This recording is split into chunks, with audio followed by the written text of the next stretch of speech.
নেওয়া যাক নেইমারের সেই 5টা রেকর্ড কি। নাম্বার 5, একটা অলিম্পিক গোল্ড মেডেলের স্বপ্ন ব্রাজিলের অনেক দিন যাবতই পুষে রাখা ছিল। সে স্বপ্ন ছুঁতে পারছিলেন না সেলেসাওরা কিছুতেই। তবে 2016 রিও ডি অলিম্পিকে নেইমারের হাত ধরে আসে স্বপ্ন পূরণের সেই মাহেন্দ্রক্ষণ। আর সেই অলিম্পিকে একটা বিরল রেকর্ড করে বসেন নেইমার। অলিম্পিক ইতিহাসে মাত্র 14 সেকেন্ডে গোল করেন এই ব্রাজিলিয়ান, যে রেকর্ডটা হয়ে আছে আজও অক্ষত। নাম্বার 4, ওই যে একটা ব্যালন ডিওরের জন্য নেইমারকে নিয়ে নানান কথা বলা হয় না, মেসি রোনালদোর শ্রেষ্ঠত্বের জানান দিতে ব্যালন ডিওরকে সামনে টেনে তোলা হয়। কিন্তু তারা হয়তো জানেন না নেইমারই একমাত্র ফুটবলার যে কিনা ইউরোপের বাইরে থেকে ব্যালন ডিওরের সেরা 10 জনে জায়গা পেয়েছেন। হয়তো শেষ পর্যন্ত ইনজুরির কারণে ব্যালন ডিওর যেটা হয়নি নেইমারের, কিন্তু নেইমারের এই রেকর্ডটি নেই অন্য কারো। নাম্বার 3, ফুটবলের গোল স্কোরারের জন্ম দেবার তীর্থস্থান বলা হয় ব্রাজিলকে, আর সেই ব্রাজিল ইতিহাসের সেরা গোল স্কোরার কিন্তু নেইমার, ভাবা যায়।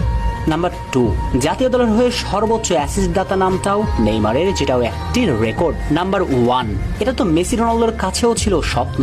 মাত্র 21 বছর বয়সে পেশাদার ফুটবল ক্যারিয়ারে 140 গোল করেছেন নেইমার, যেটা